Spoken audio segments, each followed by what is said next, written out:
Welcome back to the channel. In this video, I'm going to talk about which game is going to win Game of the Year, or does it even matter? But real quick, we are down to 16 days before the Starfield Early Access launch, and there will be a Starfield Dev Q&A Wednesday, August 16th at 1 p.m. Eastern. So I will be live streaming it here, or you can catch my wrap-up video afterwards if you're not able to make the live stream. So hit that subscribe button if you want to be caught up on all the things. So when talking about Game of the Year, we really need to understand what are all the potential candidates for Game of the Year. Well, this year we've had several great candidates actually come out, and I would say this year has been a lot more competitive than some of the previous years, and would be willing to say that any one of these games probably could have won it if they were launched in the previous 1 or 2 years. The first game up is Hogwarts Legacy. This actually had a Metacritic score of 83 and is based in the Harry Potter type of universe. Now, there was a lot of news circulating about this game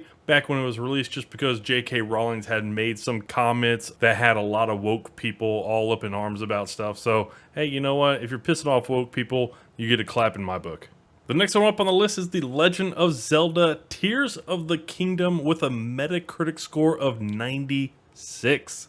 Damn. This game did have a lot of appeal in the beginning, as there was a lot of different things and ways and puzzles for you to do and interact with. So that is a strong contender there. Then we have the recent releases. Diablo 4 with a Metacritic score of 86. And a lot of people were actually saying that this game was a very strong Game of the Year competitor, as a lot of people were just enjoying the build crafting, the story, and so much of the great engagement that the game had. Now, Diablo 4 did wind up taking a little bit of a hit because it has very aggressive monetization practices, and they introduced a patch that really nerfed a lot of what people were really looking for and made the game a lot more grindy. So a lot of people wound up giving it a bad review after that patch, and it knocked it down. Another recent release is Remnant 2 with a Metacritic score of 80. Now, one of the big reasons why I am throwing this one on there is because this game really kind of came out of nowhere and a lot of people really enjoyed it. And probably one of the only bad things I've actually heard about Remnant 2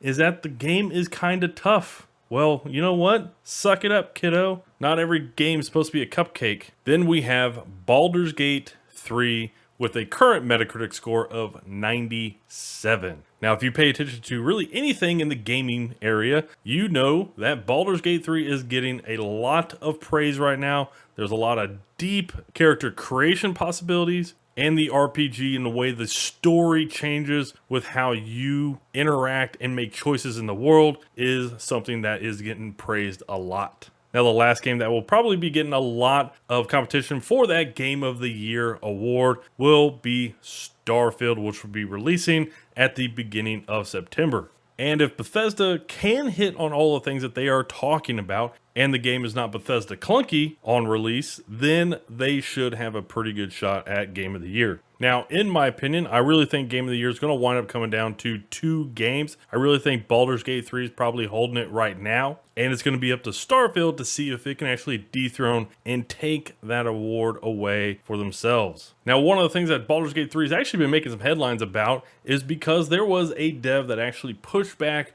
on the grand scale and ambitions of Baldur's Gate 3, saying that they got the perfect storm for the ability to make such a grand game. Mr. Nelson actually is a dev from another studio talking about how Baldur's Gate 3 is not really a standard raiser as far as making RPGs and game creation going forward, but is more of the anomaly than the standard. So my initial reaction to his tweet here really was, well, then you're not going to be getting my money. That's my initial reaction. Like, I want to play great games. But he has a whole Twitter thread just dedicated to laying out why Larian, the developer of Baldur's Gate 3, was able to develop such a fantastic game. And he praises the game and what the devs were actually able to do with Baldur's Gate 3. And I'll leave a link to the main tweet, and you can go check out the tweet thread that he leaves behind. But there's another part in his tweet thread that explains the issues that I have with Baldur's Gate 3. Right here, his third bullet point: super successful early access period lasting 3 years, providing crucial community feedback, bug hunting, and cash flow. So what Baldur's Gate 3 actually did over the previous 3 years is they released the game on Steam Early Access, so they were able to build community feedback, they were able to bug hunt, and they were able to bring in cash flow. Basically, they were selling the game for the past 3 years. So it's taken them 3 years to get all of the bugs, or a majority of the bugs. I'm sure there's still some bugs and minor things that need to get tweaked, but I'm sure they've gotten a lot of all the bugs and issues out of the game during this early access, which is made for a very smooth launch. And this is where I have a problem with it. Basically, what they have done is they have taken their quality assurance department, their QA department, and have monetized it. Most games and game developers, they have QA departments and they have to pay staff for them to check quality of the game. And this is where I look at Baldur's Gate 3, and for everybody praising for how great it is and all this and that, just be careful for what you wish for, because a lot of games look and they notice these kinds of things like this, and the money that could be made while you, the players, is actually the QA person. So these developers might shift and change their QA departments, instead of being paid hired help to now being a cash flow from gamers. And to be perfectly honest, there's nothing different about a game releasing, launching, has some bugs. It takes the developer 2 months to get out a couple patches, fixes most of the bugs, and what Baldur's Gate 3 did by releasing the game into early access. They are both forms of getting community feedback,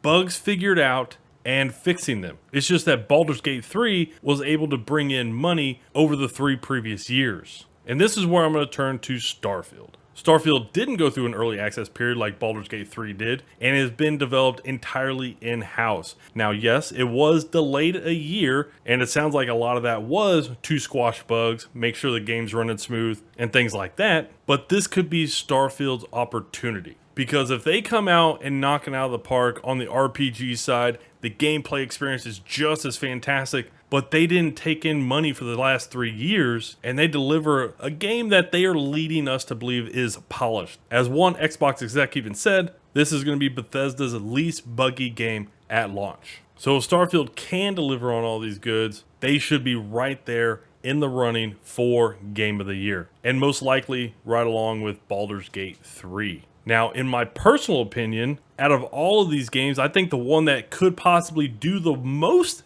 damage to the gaming industry, I know this would be a hot take, but it is Baldur's Gate 3 for having their game in early access for 3 years and bringing on money while they are doing their QA. There are a lot of greedy developers and greedy publishers out there looking at you, EA, that look at any and every opportunity to cut manpower and look for ways to bring in money rather than send it out. And if you can get people to pay you for the QA that you already have to do on a game, why wouldn't you do it? So for everybody saying that Baldur's Gate 3 should be the standard, I would just say be careful on what part of the standard will come out of Baldur's Gate 3. Now, it's always kind of fun to kind of look at games and when they release, and what game won Game of the Month and what game's going to win Game of the Year. Obviously, the award for Game of the Year really kind of comes out, but it's kind of fun to see what game